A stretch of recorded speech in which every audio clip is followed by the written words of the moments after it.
Selamat tahun baru Bapak Ibu yang dikasihi oleh Tuhan. Kabarnya baik-baik, liburannya menyenangkan. Dan hari Minggu adalah hari yang selalu kita nanti-nantikan untuk datang dalam rumah Tuhan, membawa seluruh persembahan kita, pujian kita, seluruh kehidupan kita dan bisa berkontribusi satu dengan yang lain. Dan khususnya kita bisa berkontribusi sebagai tubuh Kristus kepada dunia di mana kita ditempatkan oleh Tuhan. Senang karena kembali bisa bersama dengan saudara. Ini adalah minggu yang kedua dari bulan Januari tahun 2016, tahun yang banyak orang yang memprediksi katanya nggak menjadi lebih baik dari tahun 2015. Tetapi kita tetap percaya bahwa hidup kita ini dengan karakter kita yang ada akan menjadi lebih baik dari tahun-tahun yang sebelumnya. Yes, mungkin saja keadaan ekonomi nggak menjadi lebih baik. Mungkin saja pekerjaan, mungkin saja bisnis nggak jadi lebih baik dari tahun kemarin. Tetapi yang pasti kita akan bertumbuh menjadi lebih baik di dalam kita. Dan itu yang menjadi doa saya, itu yang menjadi doa kita bersama-sama. Kita akan terus bertumbuh dan membangun kehidupan kita bersama-sama. Dan masuk kepada minggu yang kedua, pada tahun 2016, di bulan yang pertama ini, tetap tema kita adalah The Messenger secara umum.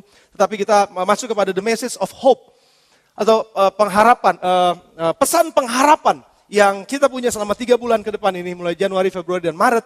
Dan mulai bulan Januari kita sudah mulai dengan God the Hope, Allah yang mempunyai pengharapan itu, Allah sumber pengharapan itu, Allah yang tidak pernah mengecewakan. Kita akan belajar sama-sama bahwa Tuhan yang kita sembah adalah Tuhan yang punya reputasi yang ajaib, reputasi yang besar, yang dapat dipercaya. Kalau dia mengatakan sesuatu, kita bisa mengharapkan sesuatu terjadi di perkataannya. Kalau saudara percaya bersama dengan saya, katakan yes. Dan sama dengan ayat yang minggu lalu, ini menjadi sambungan, minggu ini menjadi sambungan dari minggu yang lalu, dan minggu depan menjadi sambungan dari minggu yang sekarang. Jadi saya berharap saudara akan mendengar serial ini, dan akan disampaikan tentu saja, saya 2 minggu ini, tapi nanti 2 minggu yang ke depan, akan disampaikan oleh hamba-hamba Tuhan yang sudah mempersiapkan diri mereka, saya percaya akan memberkati kita. Dan Yesaya pasal 52 ayat yang ke-7, kita akan baca ayat tema kita pada bulan ini, pembawa berita baik, kurir pembawa berita baik. Yesaya pasal 52 ayat yang ke-7, betapa indahnya kelihatan dari puncak bukit-bukit kedatangan pembawa berita yang mengabarkan berita damai, yang memberitakan kabar baik dan mengabarkan berita selamat. Dan berkata kepada Sion, Allahmu itu Raja. Sungguh indah kedatangan orang-orang yang membawa kabar baik. Minggu lalu saya sudah bahas buat saudara bagaimana kabar baik itu membuat kita bergairah, kabar baik itu membuat kita bersemangat. Dan bukankah hidup kita bisa ada sampai dengan hari ini, kita tetap ada eksis sampai dengan hari ini, itu juga karena harapan-harapan yang kita punya dalam hidup ini. Betul gak saudara? Iya kan? Kita bangun pagi ngarepin apa?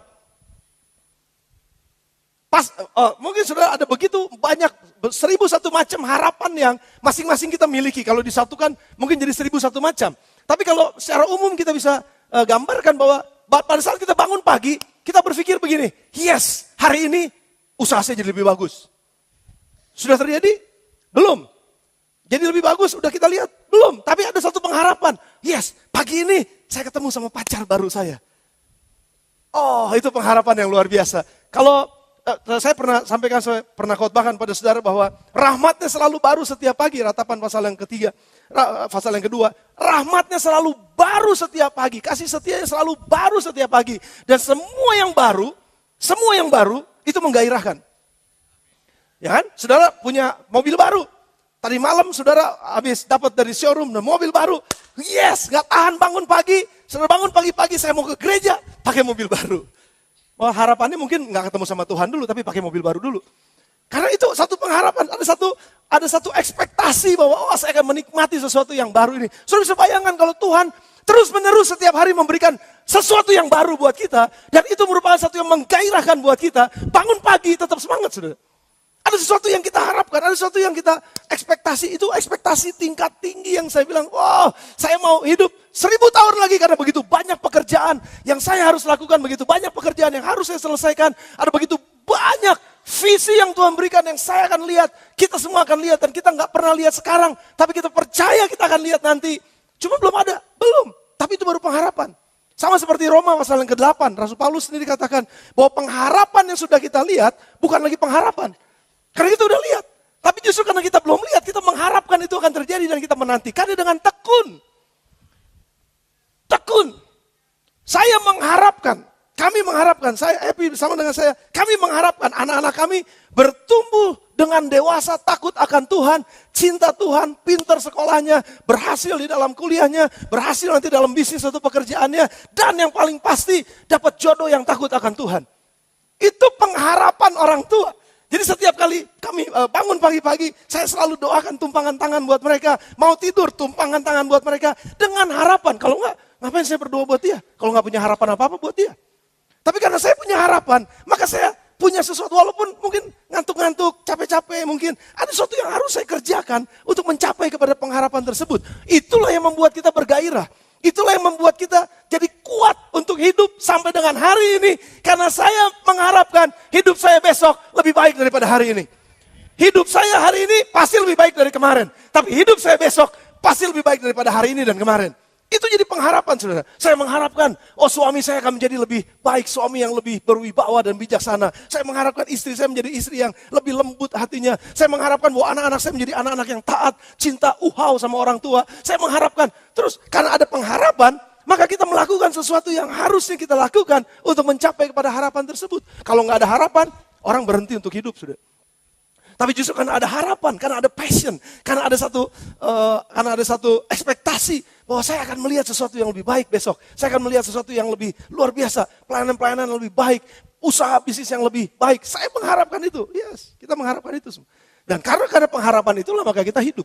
Karena pengharapan itulah kita berjalan. Sampai pada akhir bukan cuma sekedar di bumi, di akhirat pun kita mengharapkan. Dan katanya gini, selamat bumi dan akhirat. Bahkan ada orang-orang yang punya pemahaman yang keliru. Mereka mengharapkan bahwa kalau saya bisa mati untuk agama ini, maka nanti waktu saya mati, walaupun saya bahasanya bunuh diri atau apapun, pokoknya saya mati disambut sama 70 bidadari di sorga. Ada pengharapan. Jadi gak takut mati, saudara. Betul apa enggak? Penderitaan yang kita alamin sekarang, itu bisa kita lewatin karena ada pengharapan. Kalau nggak ada pengharapan, ngapain saya menderita? Tapi justru karena ada harapan. Saudara yang mau punya bisepnya gede, kayak Yohanes Sunardi, ya, masih kecil, tapi karena ngarepin ada segini, jadi akhirnya walaupun sakit mesti ngangkat terus, makannya mesti pusat. Walaupun berjeri lelah, tapi ada harapan. Dan harapan itulah yang kita bisa terus fokus, karena yang jadi masalahnya begini, saudara. Harapan itu benar apa palsu? Karena sekarang ada istilah PHP. Pembawa harapan palsu. Dan manusia, enggak semua tentu saja, tapi ada manusia. Kecenderungan manusia, walaupun dia orang yang punya integritas luar biasa, betul. Tapi ada satu titik kemungkinan ada kelemahannya yang dia mungkin lupa sama janjinya. Atau mungkin dia lupa sama perkataannya. Atau mungkin dia nggak mampu untuk bisa menggenapi apa yang dia katakan. Saya mengakui kelemahan saya sebagai gembala di tempat ini. Beberapa tahun yang lalu, saya sempat katakan bahwa tahun 2015 akan ada orkestra di gereja ini. Wah, itu visi, memang saya udah taruhkan itu visi udah sejak lama. Tapi pada kenyataannya nggak terjadi orkestra di tempat ini. Dan mungkin ada di antara saudara yang bilang, mana orkestranya? Belum jadi-jadi. Wah, saya bisa bilang, oke lah, kalau Tuhan yang sudah mengatakannya itu pasti terjadi. Tapi karena cuman Arif Multi yang mengatakannya mungkin aja nggak terjadi. Karena satu dan lain hal, karena mungkin ada satu dan lain hal yang nggak bisa ini, nggak bisa itu, belum siap ini, belum siap itu, dan lain sebagainya. Kemungkinan apa yang manusia katakan nggak terjadi, tapi apa yang Tuhan katakan pasti terjadi. Itu pasti terjadi. Karena Dia adalah Tuhan yang menciptakan semua, tahu yang jauh ke depan, tahu yang sudah awal, Dialah yang awal dan yang akhir, Dialah yang ngerti segala sesuatu. Makanya waktu Dia ngomong, nggak ada force major buat Dia. Saudara tahu kalau MOU, kita di bumi bikin MOU ya. Bikin MOU. MOU itu Memorandum of Understanding. Itu jadi kesepakatan, nota kesepakatan bersama. Jadi ada 2 pihak atau 3 pihak, 4 pihak yang ingin membuat kesepakatan untuk satu proyek tertentu, membuat kesepakatan. Dan semuanya mesti dituliskan. Ditandatangan di atas materai. Masing-masing orang menandatangan di atas materai, dibagi-bagi. Oke, kesimpulannya adalah orang mesti nuliskan sesuatu karena orang cenderung lupa. Orang mesti dituliskan karena cenderung lalai. One prestasi. Bisa aja dia nggak lakukan apa yang sesuai dengan perjanjian, makanya ada hukumnya. Di perjanjian MOU tersebut sudah dituliskan. Oke? Semuanya ada di situ. Tapi yang terakhir, saudara, setiap orang yang menandatangani itu harus sepakat dengan isinya. Artinya ngerti betul apa yang sudah dituliskan, apa yang sudah dijanjikan. Apa yang akan dilakukan, apa yang akan didapatkan. Semuanya tertulis di dalam MOU. Jelas. Dan kita semua berempat atau berdua atau bertiga, kita semua sepakat dan kita tanda tangan. Sepakat. Itu namanya perjanjian, saudara. Nah, sama dengan Tuhan, Tuhan juga adalah Tuhan perjanjian. Dia nggak cuma sekedar gini, aku akan berkati engkau. Selesai. Ya betul, Tuhan punya hati yang luar biasa. Generous, dia mau memberkati, dia hatinya memberi. Karena begitu besar kasih Allah akan dunia ini. Sehingga ia berikan anaknya yang tunggal. Yesus Kristus datang ke dalam dunia. Mati di atas kayu salib. Dan barang siapa yang percaya kepadanya. Barang siapa yang percaya kepadanya tidak binasa. Ayat ini gak bilang begini. Karena begitu besar kasih Allah akan dunia ini. Sehingga ia memberikan anaknya yang tunggal. Sehingga semua orang hidup kekal. Enggak. Barang siapa yang percaya, selalu ada perjanjiannya. Selalu ada, kalau ini, kamu akan ini. Kalau ini, kamu akan ini. Yes, betul. Kasihnya tanpa syarat. Tapi berkatnya bersyarat. Saudara gak bersama dengan saya sekali lagi. Kasihnya tanpa syarat. Kita masih berbuat dosa, dia udah mati buat kita. Gak peduli lu berdosa, gak berdosa, kudus, gak kudus. Pokoknya saya mati buat kamu. Tanpa syarat. Kamu kaya, miskin, tua, muda, besar, kecil. Gak peduli. Hidup di bumi, hidup di planet, di mana aja. Terserah. Aku mengasihi engkau. Aku mati buat engkau. Siapapun tanpa syarat. Tapi untuk mendapatkan apa yang menjadi janjinya, itu ada syaratnya. Dan itulah yang disebut dengan kesepakatan. Itulah yang disebut dengan perjanjian. Makanya Allah kita adalah Allah perjanjian. Nah yang jadi masalah sekarang adalah gini. Kita seringkali jadi kecewa terhadap Tuhan. Marah sama Tuhan. Karena kita nggak mendapatkan apa yang kita harapkan dari apa yang dijanjikan.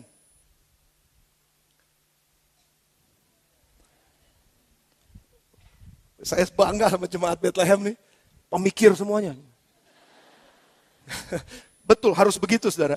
Jangan percaya sama apa yang diomongin. Kunyah dulu baik-baik, seperti jemaat di Berea. Kunyah dulu, sampai betul-betul jadi protein. Jangan tulang-tulangnya dimakan. Daging yang dimakan jadi protein. Nah maksud saya gini saudara. Saya ngomong apa tadi jadi lupa.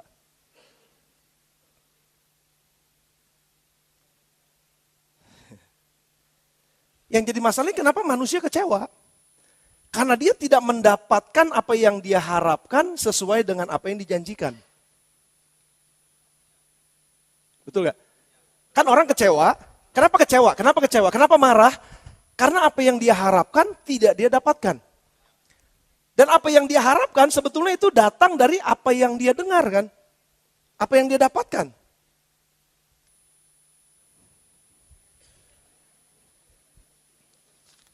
Rp100.000.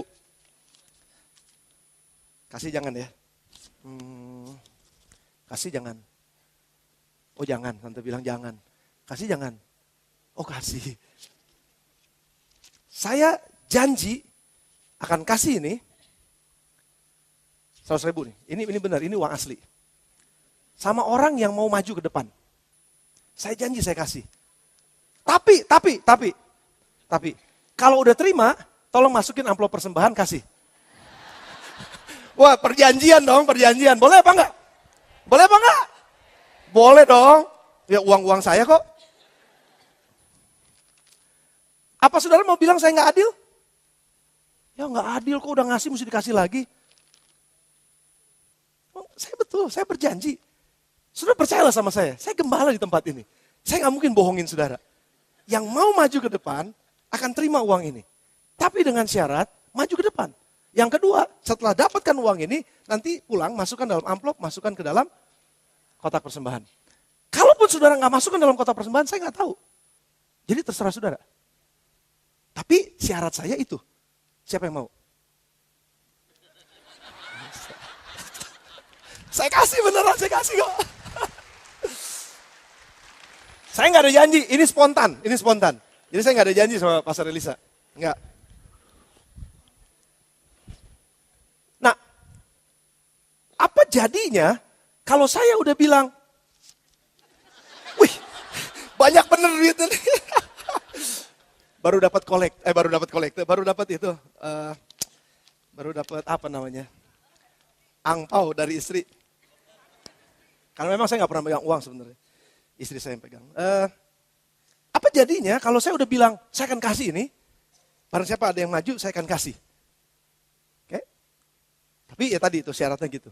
Terus ternyata tadi ada yang maju, terus saya bilang, tapi nggak jadi dah, sorry, cuman ininya punya saya. Kira-kira sudah jadi percaya sama saya nggak? Kalau terus-terusan begitu, bagaimana reputasi saya? Jelek. Saudara ngomong apa aja, saudara nggak akan percaya sama saya. Betul apa enggak? Nah sekarang pertanyaan saya, saudara percaya sama Tuhan nggak? Kalau dia janji, dia akan genapi nggak? Pasti ada orang yang bilang gini, saya mikir dulu. Yang amin itu udah ngalamin soalnya. Yang belum ngalamin akan mikir dulu. Apa iya ya? Gue udah berdoa, tapi usaha gue tetap bangkrut. Gue udah ikut Tuhan nih, tapi tetap aja keluarga berantakan. Gue udah ikut, kayaknya aku gak percaya sama janji Tuhan. Karena apa yang aku doakan gak jadi kenyataan. Di sini yang jadi masalah. Kenapa banyak orang Kristen kecewa sama Tuhan? Kenapa banyak orang Kristen marah sama Tuhan? Pertanyaannya gini, simpelnya begini. Tuhan kita adalah Tuhan yang gak tergoyahkan. Jadi kalau dia bilang A, pasti A. Yang jadi masalahnya, kita gak percaya sama dia. Kuncinya yang pertama adalah percaya. Kalau saya percaya dia bilang A, maka saya akan percaya betul-betul. Dan saya akan berharap betul dengan apa yang dia katakan. Tapi yang jadi masalah sekarang, kenapa orang gak bisa berharap? Karena dia udah gak percaya sama Tuhan. Udah terlalu sakit, udah terlalu pahit. Udah terlalu ngalamin banyak kekecewaan. Udah terlalu banyak ngalamin katanya saya udah berdoa. Tapi saya gak dijawab doanya sama Tuhan. Yang pertama kemungkinannya karena dia udah gak percaya sama Tuhan. Karena dia nganggap bahwa Tuhan gak setia. Dia nganggap bahwa Tuhan gak cinta sama dia. Itu yang pertama. Tapi ada kemungkinan yang kedua, saudara. Saudara boleh catat ini, ada kemungkinan yang kedua. Kemungkinan yang kedua adalah saya begitu percaya sama Tuhan. Walaupun kayaknya kok saya memang belum lihat jawaban, tapi saya begitu percaya kepada Tuhan. Saya mengharapkan Tuhan, saya punya pengharapan penuh kepada Tuhan. Tapi kenapa tetap saya nggak dapatkan apa yang saya harapkan? Kemungkinan kedua adalah salah menginterpretasikan klausul-klausul yang ada di dalam MOU-nya Tuhan. Salah menginterpretasikan firman Tuhan. Dulu awal-awal, GSJ Bethlehem udah gak dalam level ini saya percaya. Tapi dulu dalam awal-awal saya masih suka dengar gini.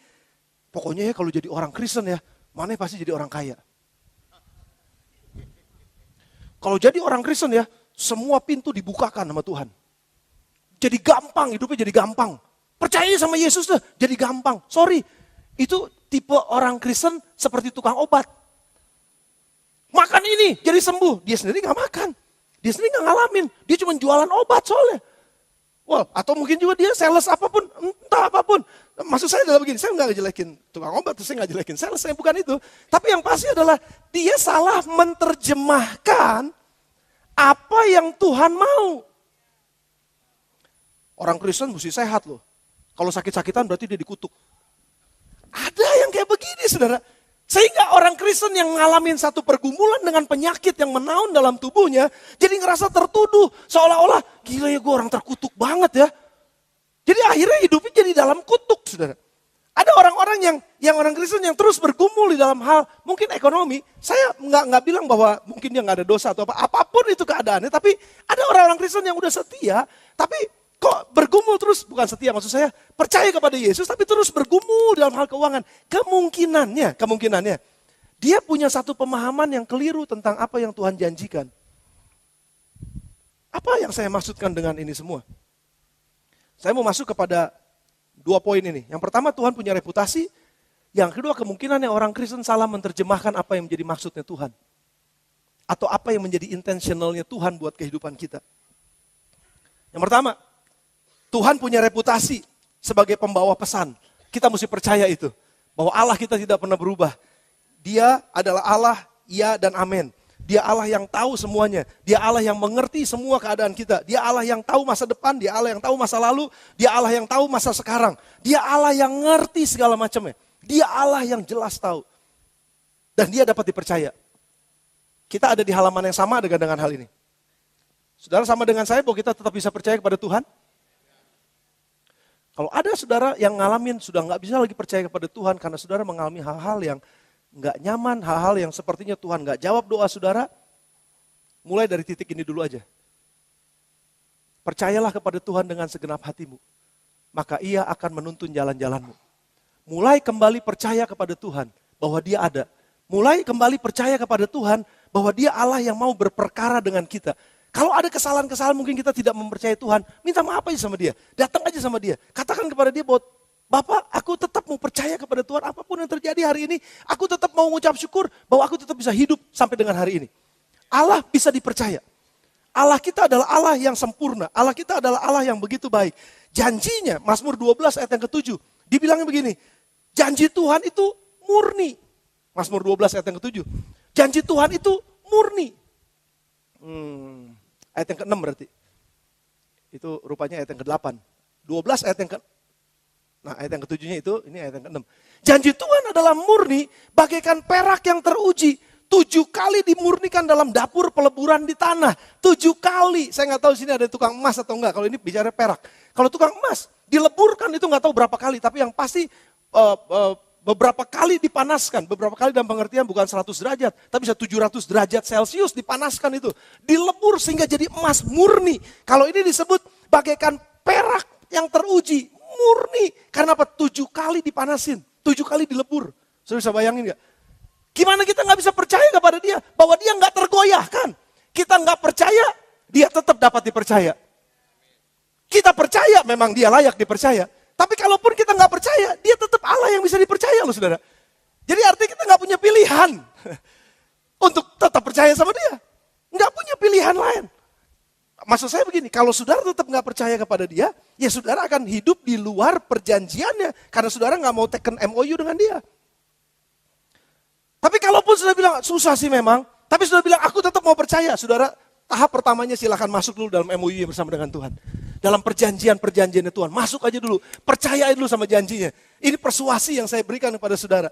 Bahwa ada begitu banyak cerita di dalam Alkitab. Bahwa Allah itu gak pernah meninggalkan. Bahwa Allah itu menepati janji-janjinya. Dia gak pernah lalai sama apa yang Dia katakan terus Dia berubah-berubah. Enggak. Dia tidak seperti manusia yang selalu berubah-berubah. Enggak. Dia tetap konsisten kalau Dia bilang A yang akan kejadian. Kalau Dia bilang B yang akan kejadian. Saudara bisa bayangkan gak? Kalau hari pertama Tuhan bilang begini, jadilah terang, dipisahkanlah terang dan gelap. Push. Terus Tuhan bilang, tunggu, salah, robah. Saudara bisa bayangkan gak? Manusia dulu katanya. Tunggu, salah, pertimbangannya kenapa jadi manusia dulu ya? Jadi Tuhan yang bingung. Tuhan gak bingung. Karena Dia tahu, Dia berkuasa, Dia tahu segala sesuatu. Jadi Dia punya reputasi yang dapat diandalkan. Dia nggak seperti orang yang punya reputasi yang nggak bisa dipercaya. Dia adalah Tuhan yang dapat dipercaya. Yang nomor 1, Dia punya reputasi. Kita udah sama di sini. Jadi saya nggak perlu bahas lebih banyak di sini. Tapi yang kedua, dibilang, saya coba renungkan bahwa ada orang-orang yang tetap kecewa kepada Tuhan, marah kepada Tuhan. Akhirnya udah nggak berani lagi berharap dalam hidupnya. Karena dia salah menerjemahkan isi perjanjiannya Tuhan. Itu yang tadi saya bilang. Jadi orang Kristen nggak boleh sakit. Well, kita memang berdoanya gak mau sakit sih. Tapi kalau Tuhan izinkan gimana? Kalau jadi orang Kristen gak mungkin ngalamin penganiayaan. Wah, bagaimana dengan teman-teman kita yang ngadain penganiayaan? Yang ngalamin penganiayaan. Kalau ngalamin penganiayaan berarti dia hidup di luar Tuhan. Kok gitu? Enggak, jangan terjemahkan seperti itu. Jangan terjemahkan janji Tuhan harus selalu moon and roses. Saya selalu ingat apa yang Pak Mantiri katakan, selalu aja dia katakan, hidup ini gak seperti moon and roses. Hidup ini gak selalu seperti bulan purnama yang selalu bulat. Ada kadang-kadang bulannya gak kelihatan. Kadang-kadang rose-nya, bunga mawarnya gak bertumbuh, mungkin saja bisa. Gak selalu harus selalu bertumbuh. Bisa aja ada masa-masa kering, bisa aja. Tapi ini yang jadi janji Tuhan, bahwa aku tidak akan pernah meninggalkan engkau. Sekalipun engkau berjalan dalam lembah kekelaman, aku tidak akan takut bahaya, kata Raja Daud. Aku gak akan takut bahaya sekalipun aku berjalan dalam lembah kekelaman. Tetapi di depannya kalau saudara lihat, kalau kita cuma baca, salah mengartikan janji-janji Tuhan, kita akan baca begini, gak mungkin saya jalan dalam lembah kekelaman. Kalau kita gak mau baca ayat itu. Karena di depannya selalu bilang gini, Tuhanlah gembalaku, tak akan kekurangan aku. Lembah bayang maut itu lembah kekurangan. Tuh, tapi di depannya dibilang tak akan kekurangan aku. Artinya begini, dalam keadaan aku gak kekurangan, Ataupun dalam keadaan aku kekurangan, seolah-olah sekarang kok jadi susah ya. Tetap Tuhan tidak pernah meninggalkan, itu janji. Dan janji itu yang mesti kita pegang. Jadi kita nggak salah ngerti. Waktu kita ngalamin sepertinya kita dalam keadaan kekeringan, dalam keadaan kekurangan. Wah, orang lain juga ngalamin kekeringan. Masa orang Kristen nggak ngalamin kekeringan? Artinya gini, kalau orang lain kehujanan, masa kita nggak kehujanan? Bukankah Tuhan menurunkan hujan bagi orang berdosa dan menurunkan hujan juga bagi orang benar? Bukankah dia memberikan matahari buat orang berdosa, dia juga memberikan matahari buat orang benar. Jangan bilang begini, matahari cuma buat orang benar. Nggak benar, gelap lu mati. Kan nggak begitu dong, saudara, semuanya. Artinya gini, janji Tuhan adalah dalam segala situasi. Tetapi dalam segala situasi dia menyertai. Itulah janji Tuhan. Dan kita patut pegang ini, oleh sebab itu jangan salah mengartikan apa yang Tuhan katakan. Jangan salah mengartikan apa yang Tuhan janjikan. Ibrani pasal yang ke-11 ayat yang pertama bilangnya apa, saudara? Iman adalah dasar dari segala sesuatu yang kita harapkan. Saya mengharapkan, I expect something, I hope to see something. Saya melihat, saya mengharapkan sesuatu terjadi dalam kehidupan saya. Itu adalah iman. Percaya, saya percaya betul bahwa apa yang saya harapkan ini menjadi dasar. Kepercayaan saya adalah dasar dari apa yang saya harapkan dan bukti dari apa yang saya nggak lihat. Bukti dari apa yang saya nggak lihat. Saya mengharapkan nanti saya hidup bersama dengan Yesus sampai selama-lamanya. Sekarang saya belum lihat, tapi terbukti. Buktinya apa? Sekarang saya udah mulai hidup bersama dengan dia. Walaupun belum selama-lamanya. Tapi selama dalam dunia ini saya tetap berjalan bersama dia. Itu adalah iman kita. Bahwa saya percaya satu saat saya akan menemukan kemuliaan yang luar biasa besar. Yang enggak bisa dibandingkan dengan penderitaan yang saya lihat hari ini. Roma pasal yang ke-8, saudara baca dengan baik ayat itu.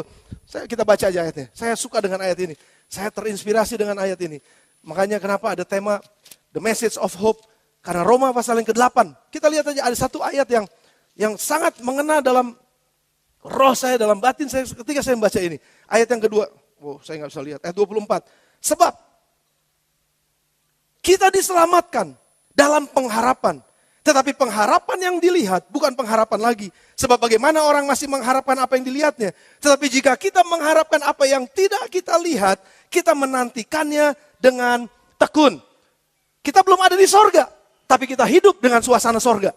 Dalam dunia ini sekarang. Dan kitalah yang menghidupi dan menjalaninya sebagai bukti dari apa yang tidak atau belum kita lihat. Tapi kita mengharapkan itu. Makanya saudara, mari kita bangun kehidupan kita, percaya betul dalam janji Tuhan yang benar. Bukan janji Tuhan yang kita bikin sendiri, kemauan kita sendiri. Enggak, tapi seperti apa yang Tuhan mau. Apa yang Tuhan mau? Jadilah kehendakmu di bumi seperti di sorga. Kita yang jadikan itu, kita yang lakukan itu, kita yang buat itu. Seolah-olah kita udah hidup di sorga. Tapi walaupun dalam kehidupan kekacauan, dalam kehidupan mungkin banyak masalah di tengah-tengah dunia ini. Tapi paling tidak saya mulai dengan diri saya, suasana sorga ada dalam diriku. Hidup di dalam keluargaku, ada suasana sorga dalam keluargaku. Paling tidak, kalaupun saya nggak bisa melihat suasana sorga di kota ini, paling tidak saya membawa suasana sorga dalam rumah saya. Paling tidak saya mulai membawa suasana sorga dalam life group saya.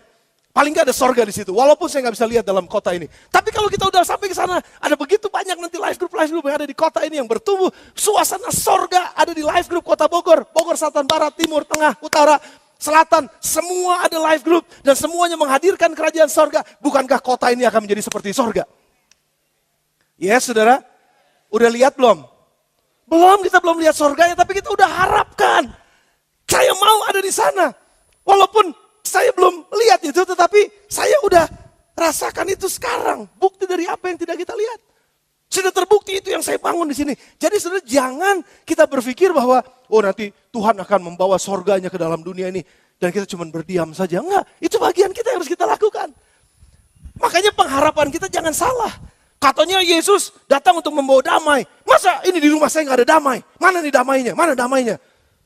Katanya Yesus ada dalam hidup saya. Tapi kenapa hidup saya ini nggak ada sukacita sama sekali? Loh, enggak, dia udah janji kok. Kalau dia datang, dia bawa sukacita. Pertanyaannya adalah, apakah kita percaya dengan perkataan itu dan kita hidup di dalamnya? Dalam perjanjiannya. Jadi iman itu mendatangkan satu harapan, saudara. Artinya ada suatu harapan yang kita taruh menjadi dasar buat kita terus berjalan, membuktikan bahwa apa yang kita lihat, nggak lihat, belum lihat, itu menjadi kenyataan sekarang. Itulah iman, saudara, dan kita percaya. Nah yang jadi masalahnya adalah seringkali kitanya yang gak percaya kepada Tuhan, bahwa Tuhan mengasihi kita. Dan yang kedua, bukti bahwa memang seringkali orang gak percaya kepada integritas perkataan Tuhan. Dan ini yang paling hebat. Saya dengar ada satu perkataan Pastor Brian Wilson, yang Hillsong, dia bilang begini, iman itu adalah pilihan kita. Pilihan saudara dan saya. Iman adalah pilihan kita, yang kita buat, pilihan yang kita buat untuk mempercayai bahwa Tuhan cinta kepada kita. Dan yang kedua untuk mempercayai akan integritas perkataannya. Bahwa dia gak pernah bohong. Itu iman. Pilihan yang kita buat. Pertanyaannya sekarang adalah, waktu kita ngalamin kesulitan, dapatkah kita berkata seperti Rasul Paulus katakan, penderitaan yang aku alami saat ini adalah penderitaan ringan yang tidak dapat dibandingkan dengan kemuliaan besar yang akan aku terima. Karena penderitaan yang aku alami sekarang sedang mengerjakan kemuliaan yang lebih besar. Penderitaan yang saya alami sekarang, kalau saya ada di dalam perjanjian Tuhan, nggak menderita loh. Kemungkinan menderita.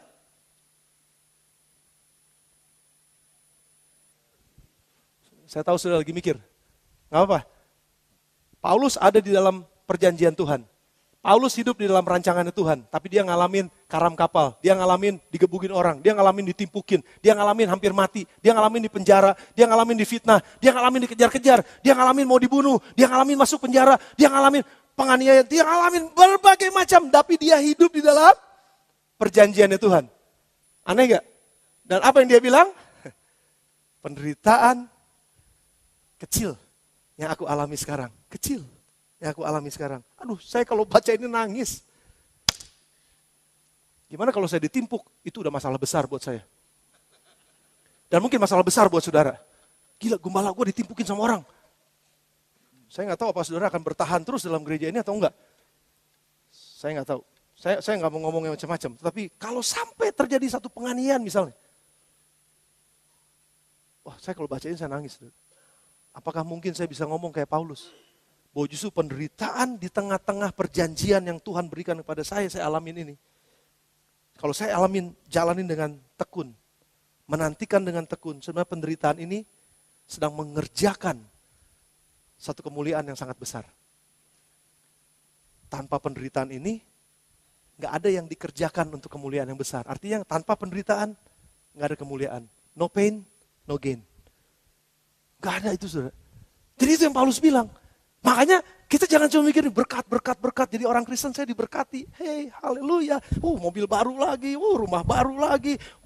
Cuan lagi. Semua. Tapi ada saat-saat di mana saudara harus jual mobil saudara mungkin. Mau gak mau. Bukannya saudara lagi korupsi, bukan. Bukan saudara ketangkep KPK, bukan. Mungkin keadaan ekonomi yang sedang kacau, yang saudara di luar kemampuan, saudara juga ngerti kenapa ya. Masalah jadi seperti itu, saudara harus jual mungkin. Aset saudara di bank mungkin. Untuk nutupin bank uang bank. Saya nggak tahu. Tapi tetap saudara, rasa memang saya ada dalam hadirat Tuhan. Saya nggak mau kita menerjemahkan berkat Tuhan cuma sekedar berkat. Tapi ketahuilah bahwa penderitaan juga adalah berkat Tuhan. Karena penderitaan itu mengerjakan kemuliaan yang lebih besar daripada apa yang kita alamin sekarang. Pertanyaannya adalah apakah kita berani untuk ambil itu? Pertanyaannya adalah apa kita berani mengatakan bahwa Tuhan, aku mengucap syukur karena aku tetap bisa percaya kepada Tuhan di tengah-tengah penderitaan ini.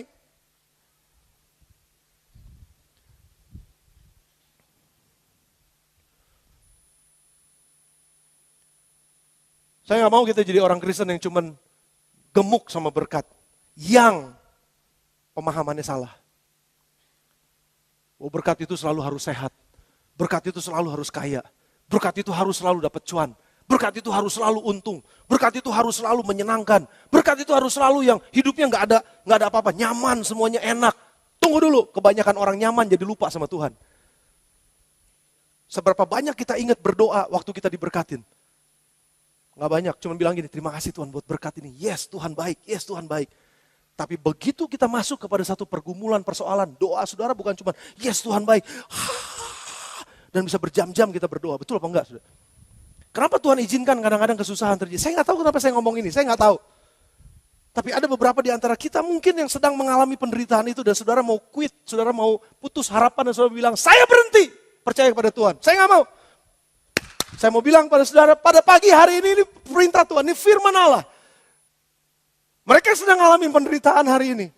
Sementara saudara percaya saudara sedang hidup dalam perjanjian dengan Tuhan. Saudara nggak main-main sama Tuhan, saudara serius sama Tuhan, tapi saudara ngalamin sesuatu yang nggak nyaman dalam hidup saudara.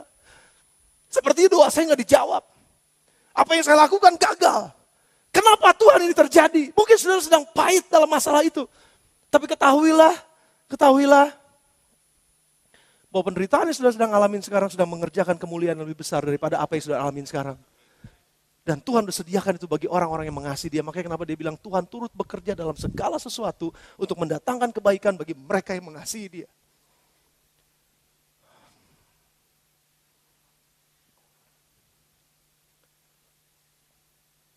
Tuhan gak perlu MOU kita, saudara. Karena dia gak tergoyahkan. Dan apa yang dia ngomongin pasti.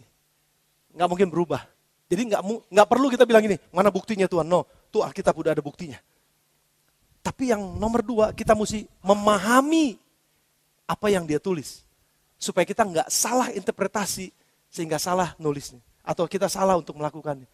Saya tuliskan ada satu tulisan, informasi yang salah, itu menyebabkan harapan yang salah. Karena waktu baca firman Tuhan, semuanya berkat yang bagus-bagus semua. Tapi waktu kita baca salib yang harus dipikul, kita gak mau baca salib, karena salib gak enak. Kita membacanya kebangkitan, yes. Tapi kematian, enggak. Tapi Alkitab mengatakan, kematian juga ada di situ. Jadi waktu kita salah dengan informasi, itu menyebabkan kita harapannya salah. Jadi makanya banyak orang Kristen waktu mikul salib, gak tahan meninggalkan Tuhan. Aku gak mau salib ini, aku mau kemuliaan. Tunggu Tuhan bilang, sebelum ambil kemuliaan, pikul salib dulu. Jadi informasi yang salah menyebabkan harapannya salah. Ekspektasinya salah. Jadi begitu gak dapatkan apa yang dia harapkan, dia jadi kecewa. Dan pada saat dia kecewa, menyebabkan dia kehilangan kepercayaan. Waktu dia hilang percaya, makanya gak aneh. Kemana aja bro, gak pernah kelihatan lagi ibadah. Buat apa gue ibadah? Pahit, sakit hati. Sekarang sakit hatinya udah bukan cuma sama orang. Sekarang sakit hati udah sama Tuhan. Saudara bisa bayangkan hidup macam apa kalau udah sakit hati sama Tuhan dan kecewa sama Tuhan. Gak ada lagi yang bisa diharapkan. Karena segala sesuatu dalam dunia ini udah gak bisa diharapkan. Cuma satu yang bisa diharapkan. Cuma Tuhan yang bisa diharapkan. Dan waktu kita lose hope, kita kehilangan harapan karena kecewa kepada Tuhan. Bagaimana hidup kita? Makanya jangan sampai salah informasi, salah teologi, salah pemahaman tentang Tuhan, tentang janji-janji Tuhan. Salah dipahaminya, sehingga cara hidup kita jadi salah. Saya akan tutup. Contoh MOU Tuhan dengan manusia, tadi saya baca Ulangan pasal 28, ayat 1 sampai ayat yang 68. Panjang banget, catat aja sudah, baca lagi ntar di rumah. Baca lagi di rumah. Tapi saya mau baca Mazmur 37, ayat 23 sampai dengan 25. Mazmur 37, ayat yang ke-23 sampai ayat 25. Saya belum tulis di sana, tapi tolong bisa dicariin dan tolong bisa dibukain. Kita akan baca ayat-ayat ini sebelum kita ambil bagian dalam perjamuan kudus. Mazmur pasal yang ke-37 ayat 23, 25. Bisa cepat, bisa dikeluarin agak cepat. Tuhan menetapkan langkah-langkah orang. Nggak stop sampai di situ. Yang hidupnya berkenan kepadanya. Ada satu klausul. Kalau kamu hidup berkenan kepadaku, kata Tuhan, maka aku ambil actionku, janjiku. Bahwa aku akan menetapkan langkah-langkahmu. Tapi ada banyak orang yang salah mengartikan begini. No, Tuhan menetapkan langkah-langkahku. Tuh, aku tenang aja, aku berjalan, langkahku gak mungkin salah. Karena langkahku ditetapkan oleh Tuhan. Tunggu dulu, kamu berkenan kepadanya gak? Ya informasinya mesti benar. Kalau informasinya salah, berarti kita baca MOU-nya salah. Kalau baca MOU-nya salah, apa yang kita lakukan jadi salah. Sehingga waktu kita nggak lakukan, waktu kita nggak dapatkan apa yang kita harapkan, kita kecewa. Saya nggak mau kita kecewa. Saya mau kita betul-betul bisa mengandalkan Tuhan kita dengan benar tanpa harus kecewa. Karena janji Tuhan tidak pernah mengecewakan. Karena janjinya iya dan amin. Cuma seringkali apa yang kita baca, kita salah mengerti. Ayat yang ke-24 bilangnya apa? Apabila ia jatuh. Ayat 24-nya dalam nama Yesus, keluar. Apabila ia jatuh, tidak sampai tergeletak. Sebab Tuhan menopang tangannya. Oh, aku jatuh gak akan tergeletak karena Tuhan yang menopang tanganku. Bukankah iblis juga bilang, lompat dari hubungan bait Allah, maka ada tangan yang akan menopangmu. Lompat. Yesus gak mau salah artiin firman ini dong. Betul, dia akan nopang tangan kita. Tapi aku berkenan apa enggak sama dia? Kalau aku hidup yang gak berkenan sama dia, waktu aku jatuh, gak ada yang ngangkat, jangan marah dong. Jangan komplain dong. Karena kamu gak berkenan. Cara hidupmu dengan istri gak benar. Cara hidupmu dengan suami gak benar. Cara hidupmu dengan masyarakat gak benar. Cara hidupmu dengan lingkungan gak benar. Lu terus waktu kamu jatuh gak ada yang ngangkat. Kok kamu marah? Karena kamu salah baca MOU. Salah baca perjanjian. Dan Tuhan kita adalah Tuhan perjanjian yang gak pernah gagal untuk menepati janjinya. Saya sangat percaya bahwa pada saat saya jatuh, Tuhan akan menopang dan mengangkat saya. Karena saya udah hidup berkenan kepadanya. Itu yang benar. Saudara bisa mengharapkan yang benar. Bahwa aku akan gak akan jatuh sampai tergeletak. Karena tangan yang kuat menopang aku. Banyak orang suka dengan Mazmur 1 ayat 1 sampai dengan 3. Tapi ayat 3-nya yang selalu dibaca. Apa saja yang diperbuatnya berhasil. Amin saudara. Amin. Apa saja yang diperbuatnya berhasil. Yes. Yes. Semua berhasil. Kok gak berhasil ya gue ya? Kenapa gak berhasil? Lupa ayat 1-nya. Berbahagialah orang yang tidak berjalan menurut nasihat orang fasik. Yang tidak duduk dalam kumpulan pencemooh. Dan yang tidak berdiri di jalan orang yang berdosa. Tetapi yang kesukaannya ialah Taurat Tuhan yang merenungkan Taurat itu siang dan malam. Ia seperti pohon yang ditanam di tepi aliran air. Yang menghasilkan buahnya pada musimnya. Yang tidak pernah layu daunnya baru. Dan apa saja yang dilakukannya. Tapi lupa bagian yang pertamanya. Ngobrol kongkow sama orang fasik. Dengerin nasihat dukun, maafkan saya.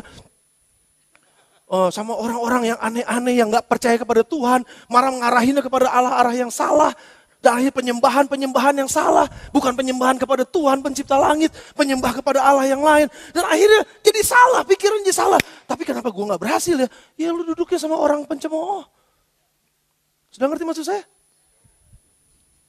Allah kita adalah Allah perjanjian. Dia dengan reputasi dia gak mungkin batalkan apa yang dia katakan. Tapi pertanyaannya apakah kita udah menerjemahkan dengan benar apa yang Tuhan janjikan dalam MOU-nya? Dan pagi ini saya mau ngajak saudara, mau nggak saudara hidup tenang? Mau nggak saudara hidup damai?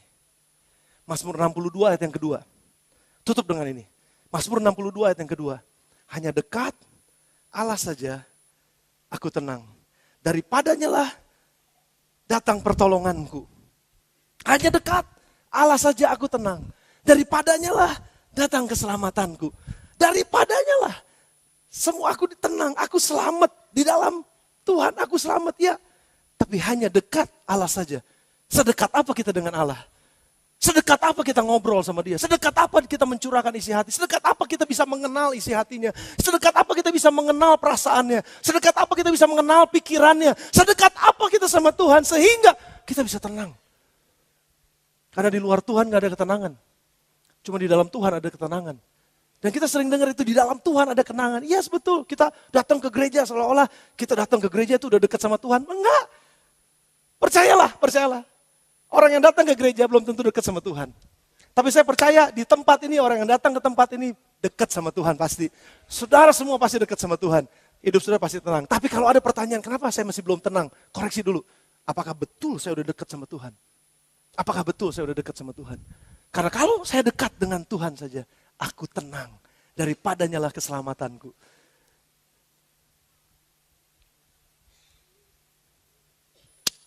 Sudah diberkati? Tundukkan kepala, kita akan ambil bagian dalam perjamuan kudus pada siang hari ini. Saya mengundang hamba-hamba Tuhan.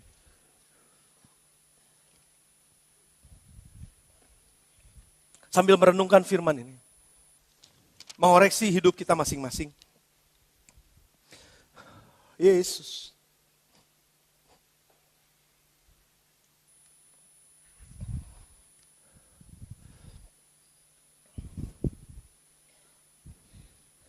Mari datang kepada Tuhan. Selain yang bertugas, saya berharap saudara jangan jalan-jalan dulu. Mari tundukkan kepala saudara, tutup mata saudara. Ini waktu quiet kita, waktu tenang kita untuk merenungkan firman Tuhan.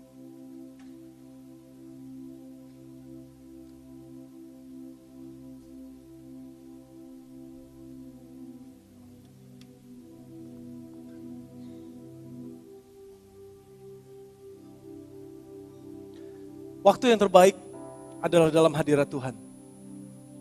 Bercermin dari firman-Nya dan melihat diri kita. Jangan arahkan cermin itu sama orang lain. Arahkan cermin itu di hadapan kita. Biar kita sendiri yang melihat diri kita di sana.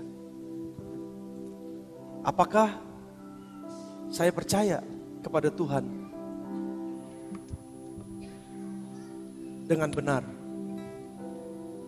Atau percaya saya kepada Tuhan adalah percaya yang salah?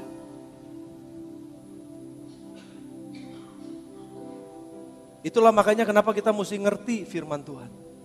Belajar firman Tuhan, merenungkan, mengunyah firman Tuhan setiap hari, setiap saat.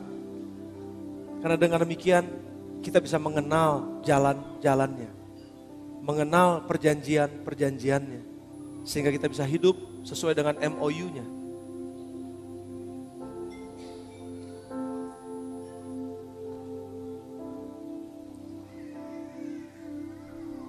Apakah kita bisa tetap percaya bahwa Dia mengasihi dan mencintai kita?